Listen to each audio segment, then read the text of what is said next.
From the intersection of 218 and 80, with the rivers like our own that seek for seas they never find. I'm Aaron McNally, and this is Curiosity Now. Hello, Curiosity Now listeners. This is Aaron McNally. Thanks for being here. Thanks for clicking like and subscribe. And today we've got a very special guest. I'm super excited to be talking to John Horgan, science journalist, director of the Center for Science Writings at the Stevens Institute of Technology, author of The End of Science, Undiscovered Mind, Rational Mysticism, End of War, and of course, MindBody Problems. But we're going to be talking today about his newest book, Pay Attention. John, welcome to the program. Great to be here, Aaron. So first off, before we say anything else, I just kind of want to tell you congratulations. You've wrote a really wonderful book with Pay Attention. I really enjoyed it. Thank you. I really appreciate that.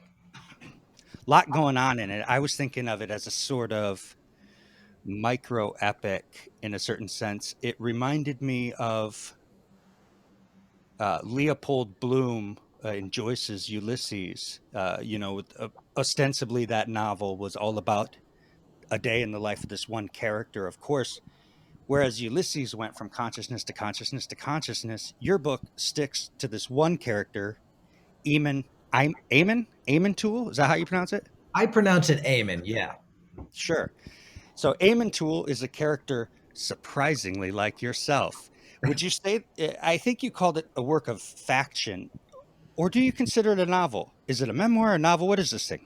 It's basically it's basically a description of my own life, or my life as it was like 7 or 8 years ago when I was still living in upstate New York. I live in Hoboken now. There are some details in it that I've changed. I just decided at some point that it would be easier if I made it fiction, so I could fiddle around with some of the details to make it more of a readable narrative, and also to protect the privacy of some characters in it, especially my girlfriend, who's horrified that I even undertook this project. She's a very private person. This is the person who's called Emily in the book. And listeners, you're going to have to read Pay Attention to find out what he's talking about. I'm not going to give any spoilers here, but you'll see why she would be embarrassed. Speaking of details, there was one little detail that I thought was really great. And I did basically read the book as a novel, by the way. I was thinking of you as I read it, but then the more I read it and the more I saw what details were present in it, I thought, even if this was just what happened that day, it's still presented in such a way that every scene is very significant and very well placed. And I guess we'll just jump into, there's a classroom scene where Eamon is teaching at this Institute for Technology, and he's got a classroom of, undergrad students who may be possibly engineering students. And this is a gen ed class for them. It's a humanities course. And he's in this humanities course and he's teaching them an essay by William James called Stream of Consciousness. What's going on there? What made you choose that essay? Well, so you asked what's, whether this is real or fictional. I actually recorded a couple of classes to provide myself with material for this book. And one of the classes I recorded, we actually discussed William James in class, this Stream of Consciousness essay. Sure. And I was doing that anyway. It was part of the syllabus, and I thought it would be cool to include this discussion in a stream of consciousness account of a day in my life. So it gives me the opportunity to sort of go back and forth from my inner thoughts to the discussion that I'm having with these students about this essay about subjective experience. So it might strike some readers as a kind of a gimmick, but it's real. This really happened. And while I'm trying to tell the students about to emphasize to them how important this essay of James's is and how he's trying to get us to think about our own consciousness. I'm having these conscious thoughts myself. So it gave me a chance to sort of play around with ideas of subjectivity and objectivity. Absolutely, and it's really great. I mean, because so the protagonist is there in the classroom, and he's trying to get at this concept of James. And it's one thing to read James. I mean, I know I thought a lot about the varieties of religious experience when I read your book, Rational Mysticism, and that's a book I've always held pretty dear. And I did go back to the Stream of Conscious essay after I read this book. And, James is, like you say in the book, or your protagonist says, he's a very good writer. But it's also, a 19th century writing, and it's kind of dense and it's opaque in certain ways. And the protagonist is sitting here and he's trying to get the students to engage with some pretty subtle points that James is making. But of course, that's not how the class works. And at some point, the protagonist is trying to sort of express to the students the difficulty of explaining a thought. Could you talk a little bit about that? Like, how do you think about thought and language and writing? And was that something that was actually biographical, something that you struggle with? How do I translate thoughts into human language? Well, especially for the purposes of this book, I started really dwelling on what it means to express my own thoughts. And you mentioned Leopold Bloom and Joyce's Ulysses earlier, and I'll just say that this is probably a bad idea for me to admit this, but I got the idea to write Pay Attention after I had reread Ulysses. I finally bought a Kindle about 10 years ago at the urging of my girlfriend, and one of the first things that I read was Ulysses, and I was blown away by it all over again, and by the way that Joyce represented what's going on inside the heads of all these different characters, Stephen Dedalus and Leopold Bloom and Molly Bloom. And so then I thought, okay, I'm going to try to do this myself. And almost as soon as I started trying to represent the thoughts I would have while taking a train to New York, or teaching a class, or eating lunch with my colleagues, or hanging out with my girlfriend, I realized that it's really difficult to translate raw thoughts into words on a page, and that there are various tricks and sort of cheats that you have to engage in. And actually, since I published my book, I've become even more aware of the, impossibility of really representing stream of thought. It's all, there's some artifice to it. You can create the semblance of stream of thought, but whether you can really do it it's still up in the air for me. So I'm giving it my best shot. But one of the things that I can do in a book like this is have the narrator reflect on what I just told you, on how difficult it is to translate whatever is going on in your head at any instant into words on a page that some other person might actually read and respond to. Yeah, absolutely. And I mean, when you think about like a painter, right? They're not actually like holding up a picture. They're trained to work with artifice to make it appear as though they're showing you a picture using a system of, tricks. And it's just it's same thing with cinema or any photography, anything else. But um, you mentioned Ulysses jumping through all of these different minds, and how you got to have your protagonist reflect on reflecting, which is just a brilliant concept and something I really enjoy in my own journaling. But what I wanted to say was, you do a little bit that rather than jumping into Joycean style of resuscitating the history of Irish literary culture, or, through artistic marvel, you do something else, and that is the protagonist recalls all these conversations that he's had with various scientists throughout the years, and it's really something to behold. The protagonist is in all these different scenes. For example, he's at the Irish Hunger Memorial in New York City, and he's thinking back to his father and his grandfather, and he's thinking back to history, and then he hears some like snippets of politician speeches, and he kind of reflects on the significance of it. um, how much of that was actually thoughts that came to your mind in the moment, and how much of that was stuff that you added afterwards as a literary flourish? Well, here's what I did for that scene. So the Irish Hunger Memorial is is a real thing in Lower Manhattan, and Yeah. whenever I go from Hoboken to Manhattan to visit my girlfriend, as I was for this book, in real life, I am passing the Hunger Memorial, which is right next to the ferry terminal, and I take the ferry from Hoboken to Manhattan. And so once I decided to write this book, I had this notebook with me all the time, and when I'm on my daily routine, I just kept stopping and taking notes.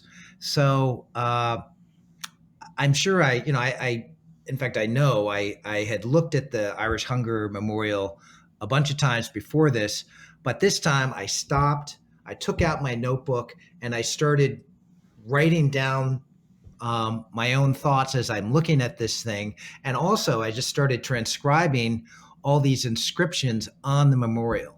So there are all these quotes from different people about the Great Famine in Ireland, and also about hunger and poverty and war and other issues in general that various big shots had spouted over the years. So I sort of, in a way, it's artificial, because I was thinking I'm going to do this. I'm going to do this book, but pretty much everything that was in that section, these were real thoughts that I was having while I was there at the Irish Hunger Memorial and writing down, including even there's a woman who goes running by at one point, and I'm sure she's provoking different feelings in me, and that was real as well.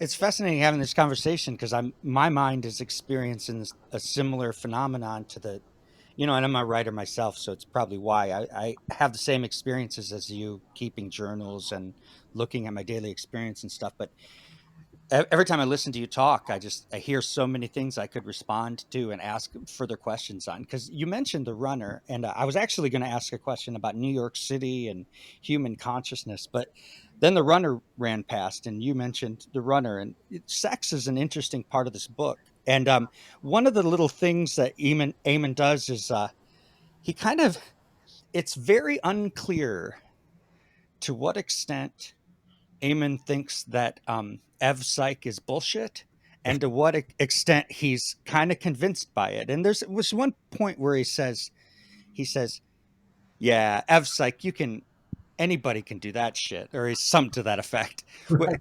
Can you comment on that? Like how prevalent? No, I was almost going to ask, how prevalent do you think sex is in the human experience? No, what's going on there with Eamon and Ev Psych? Yeah. Okay. So another thing that I wanted to do in this book is to convey how I actually think about ideas. So in my writing, Absolutely, yeah. I've been writing about evolutionary psychology since the mid '90s, in part because I have a friend, Robert Wright, who has helped popularize evolutionary psychology, and he and I have had a lot of arguments about it. And I think in one way, evolutionary psychology is sort of obviously true. We are evolved creatures, our bodies as well as our minds evolved, and it helps to understand our behavior today if you reflect on how it might have evolved 100,000 years ago. But like almost every big idea, I also find fault almost reflexively with evolutionary psychology. When I write about it, when I've written about it previously, I generally provide a kind of settled critique. In this book, I wanted to show that with evolutionary psychology, just in the course of a minute, I might go from thinking, yes, it's obviously true, to thinking, oh my God, what a load of bullshit. That's the way I think about ideas. And not just evolutionary psychology, but theories of the universe and ideas, arguments for or against free will.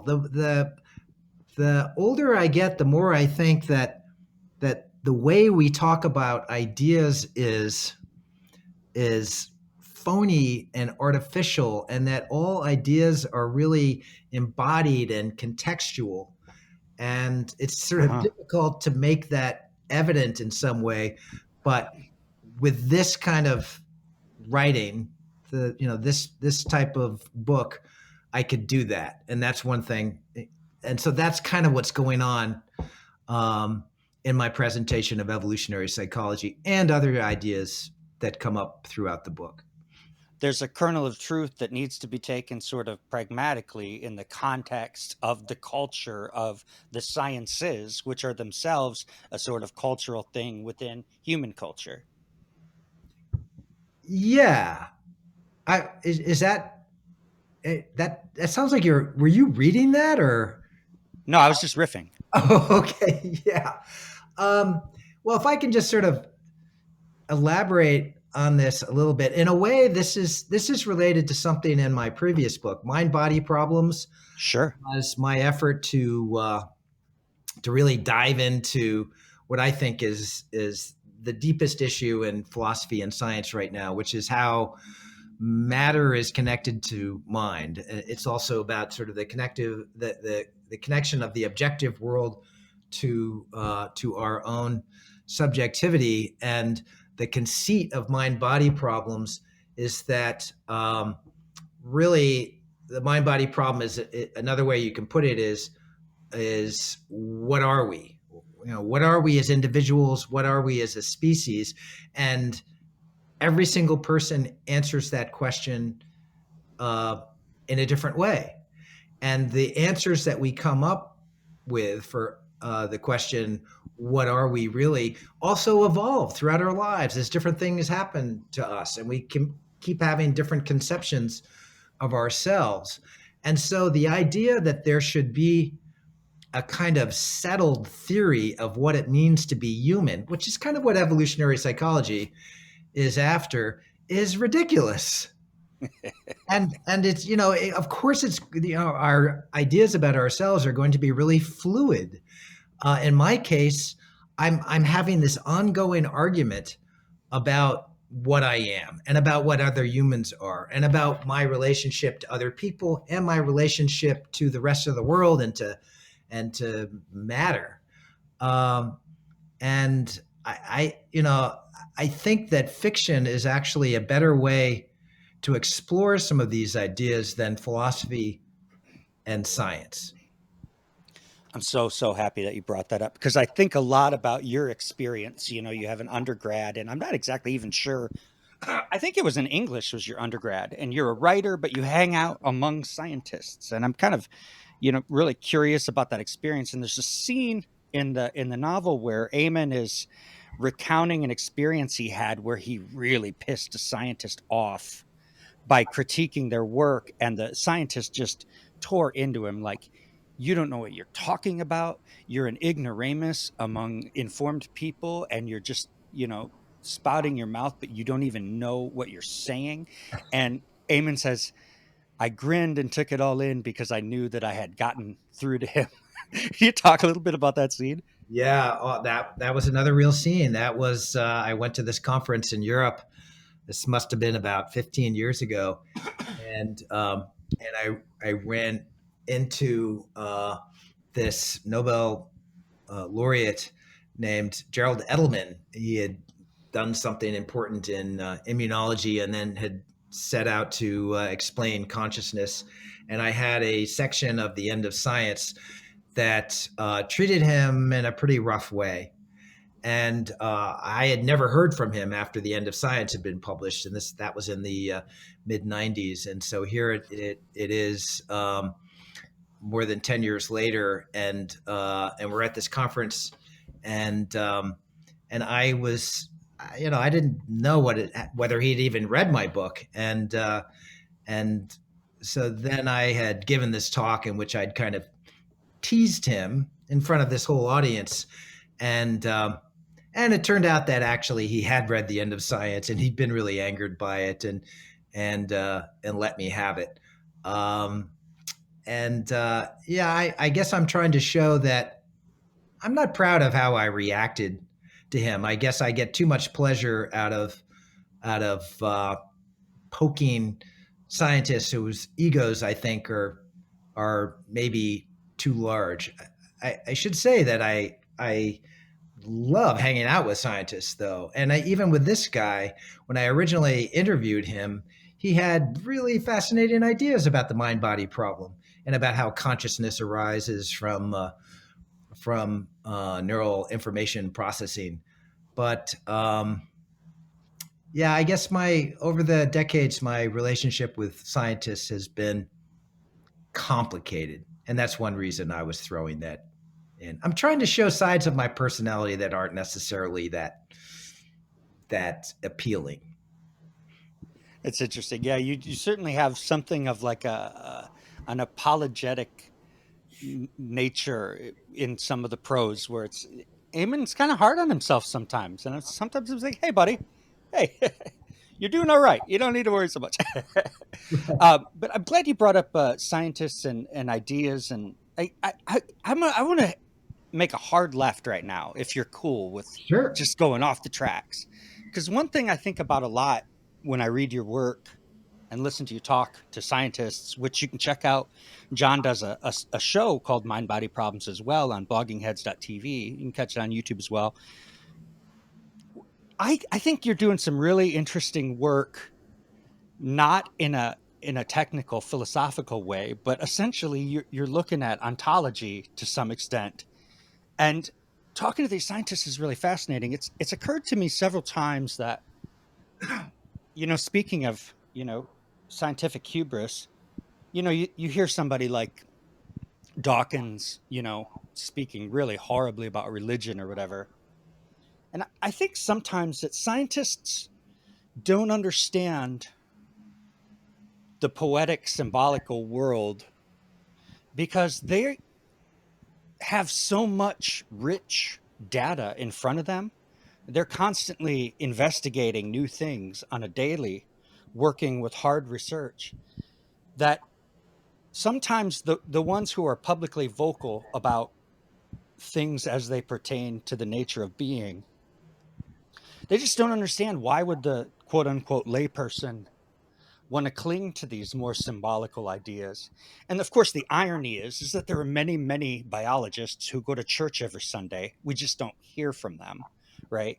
I was wondering if you could talk to that a little bit about the idea of a worldview, the idea of a philosophy, and why is it that there's this arbitrary and actually false distinction between religion and science, or literature and science. And as a writer, I think you have a bird's eye view of this that, we can all learn something from. Yeah. I know there's a lot there, John. There is. I'm going to respond to it. It's a really good question. I'm going to respond to it by telling you about giving you sort of an historical perspective about how my own ideas have evolved when it comes to science versus all these other ways we have of interacting with the world. So one of the reasons I wanted to become a science writer, or I did become one, was because I had already gone through a kind of hippie mystic stage, and also I'd been a English major and had thought about becoming a writer, and I thought that science, since I was a little kid, I've always been mystified by the world, and I wanted to figure it out. And I thought for a while that it would be, meditation and LSD and these spiritual paths, that I'd get enlightened, and that definitely didn't work out. Then I thought science would give me the big answer. And in the 1980s, when I first started writing about science, this idea that science would explain the world once and for all was very much in the air.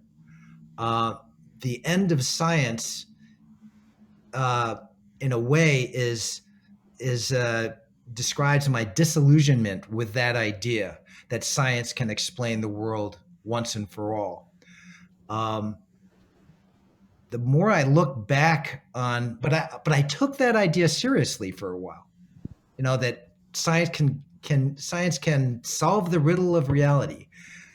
I look back on that period when, for a while, I thought science might explain the world, and when a lot of leading scientists were saying, "Yeah, that's what we're doing," as a kind of great delusion, that we were all just so foolish in thinking that science had that power.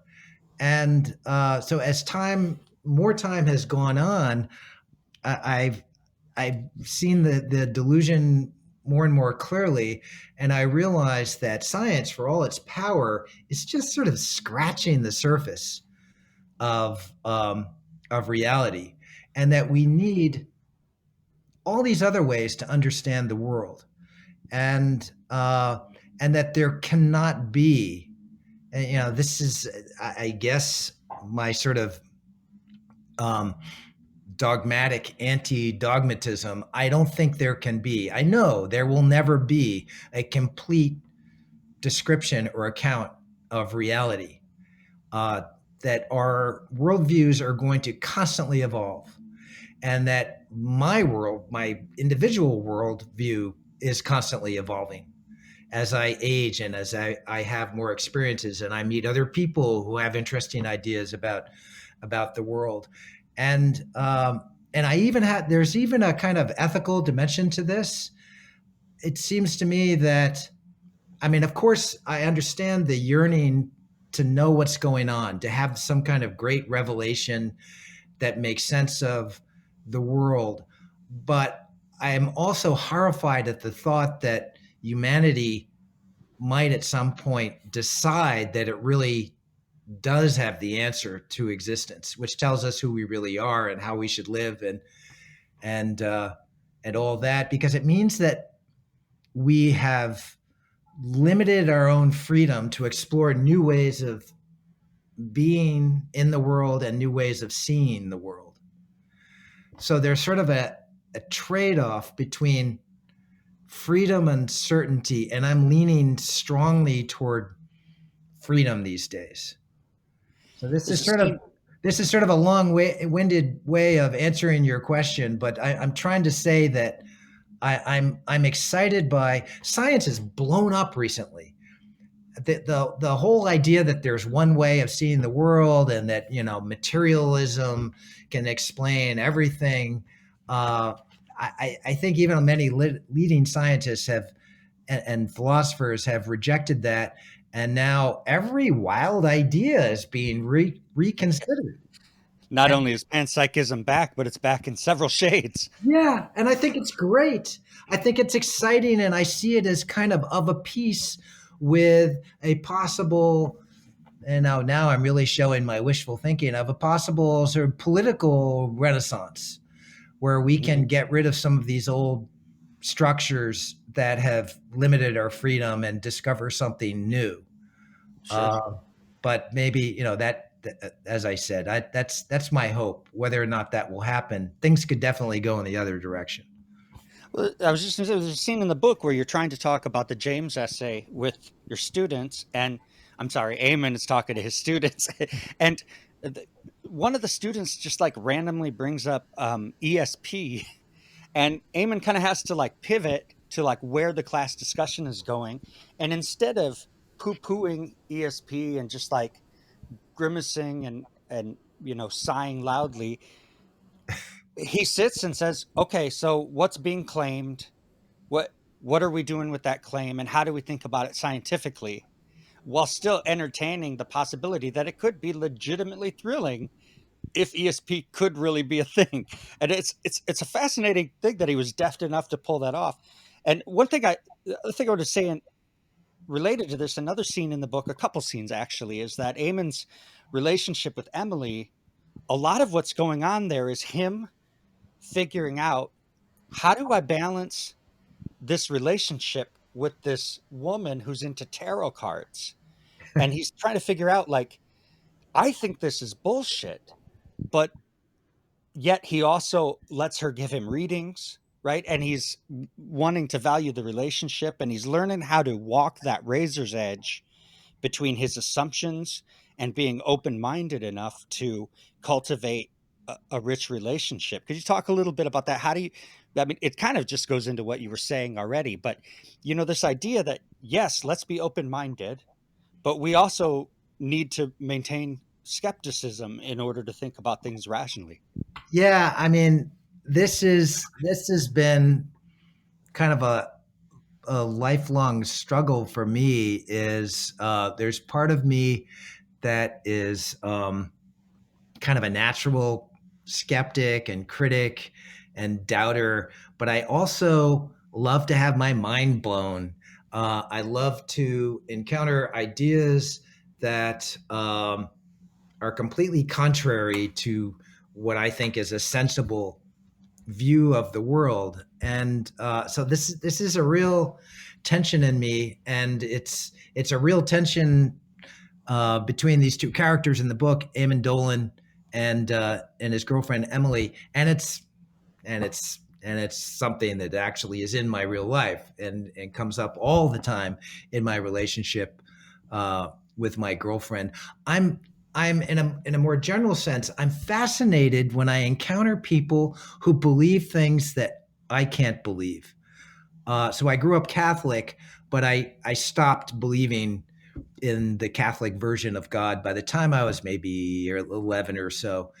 But when I meet people who are devout Christians or devout Muslims or devout Buddhists, if that's even a thing, I'm always fascinated. I think, how you actually believe in heaven? You believe in miracles? How is that? I want to understand them. It's fascinating to me. And usually it doesn't, my discussions with people don't change my mind. They don't really nudge me away from my skeptical stance, but they make the world more interesting to me. And I really do try to understand them. And when the person I'm talking to is somebody I love, like my girlfriend, then it's, the stakes are much higher. So I don't really have any resolution there. I think I'm gonna, I'll have this tension between belief and disbelief in me until the day I die. I was just trying to convey it in the book and show and sort of dramatize it and show how what a powerful force it is in my own day-to-day life. And I'm assuming it comes up in the lives of lots of other so-called skeptics and hardcore materialists, and even Richard Dawkins. I bet he has friends who are religious believers or believe in homeopathy or tarot, and he has his own ways of dealing with those contradictions. Yeah, Dan Dennett wrote a book called Breaking the Spell, and I wasn't crazy about the title, but then again, you never really know whether the author came up with the title or the publisher slapped it on. But one of the ideas in that book was just that, hey, let's look at religion scientifically and see what's going on there. And that's essentially just restating what William James was doing with varieties of religious experience.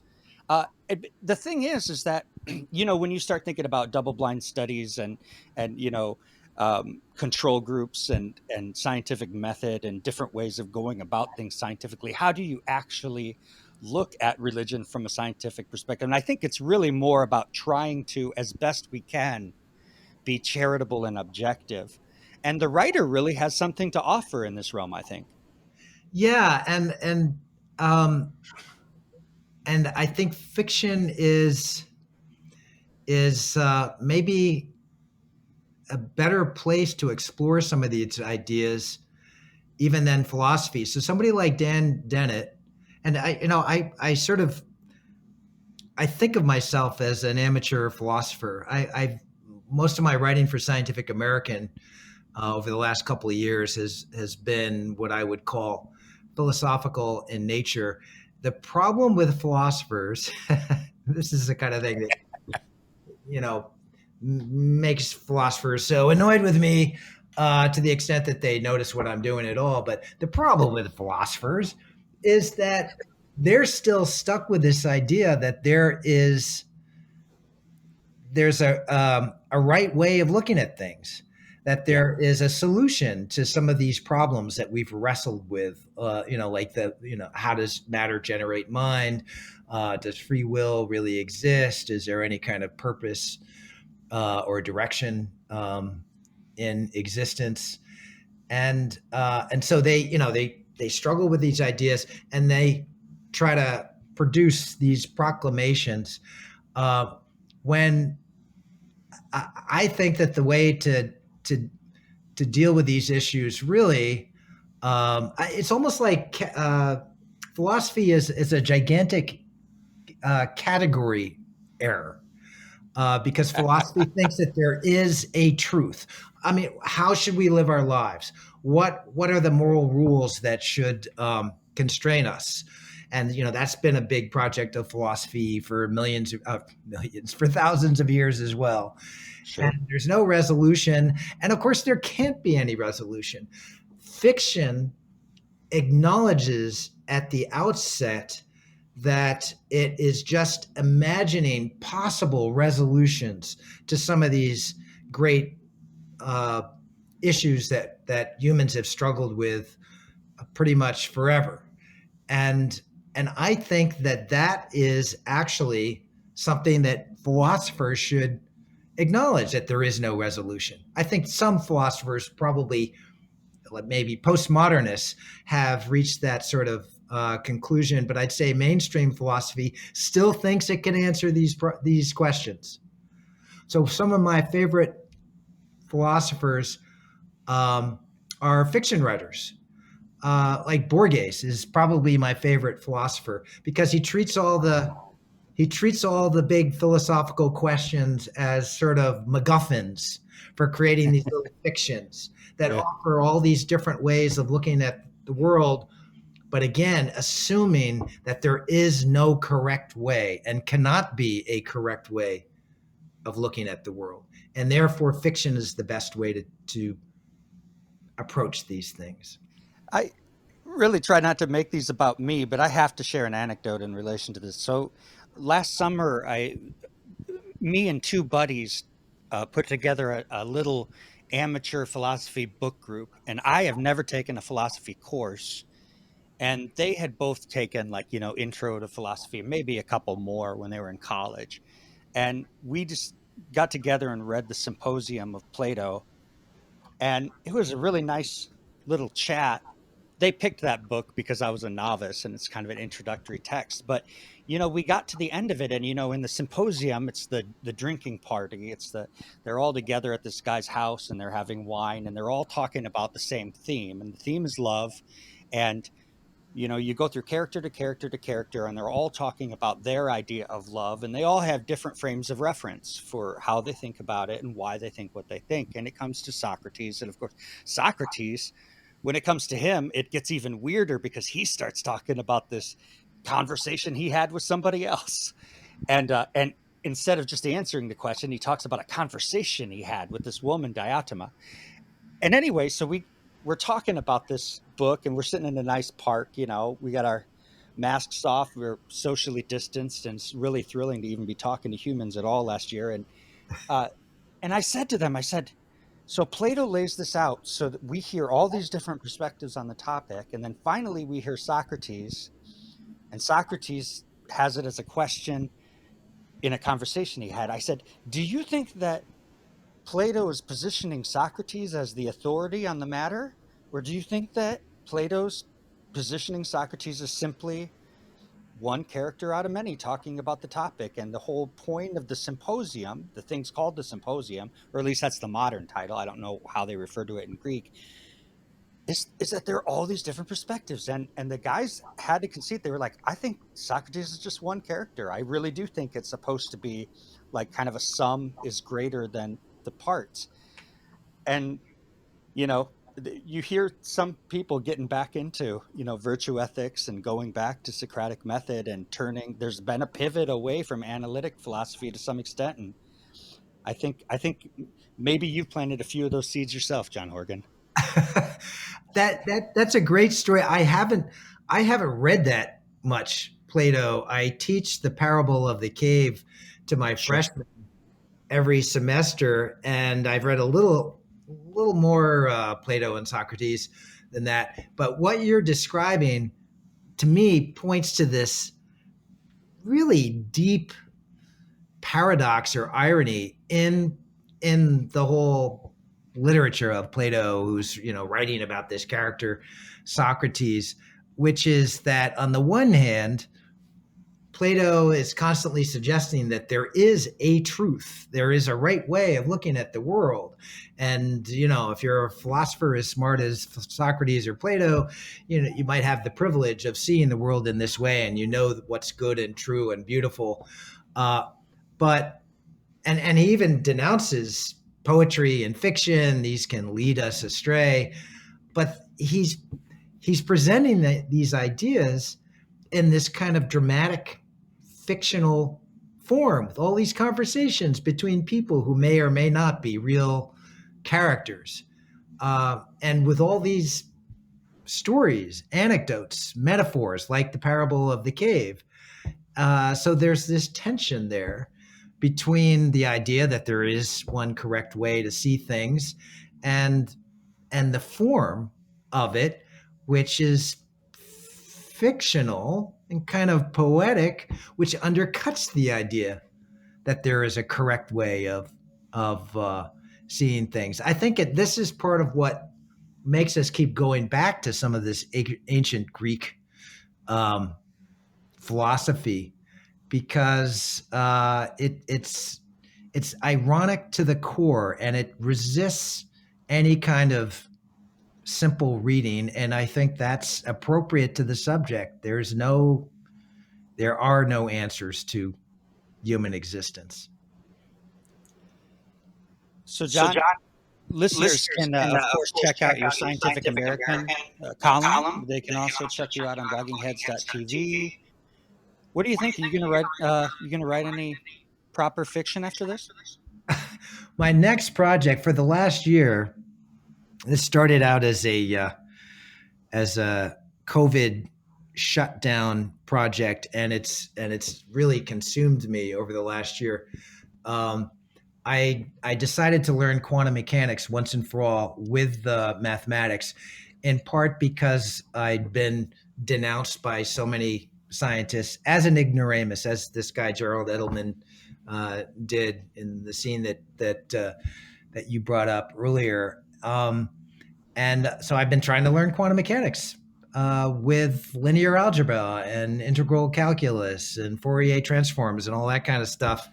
And it's been really difficult, but it's also been so much fun, and it's made me reflect on what it means to understand anything. Instead of understanding quantum mechanics, I've become more mystified by everything else in life. It's this kind of paradoxical effect this project is having on me. So that's my next book is going to be describing, at least I hope, is going to be describing this whole project of trying to understand quantum mechanics, and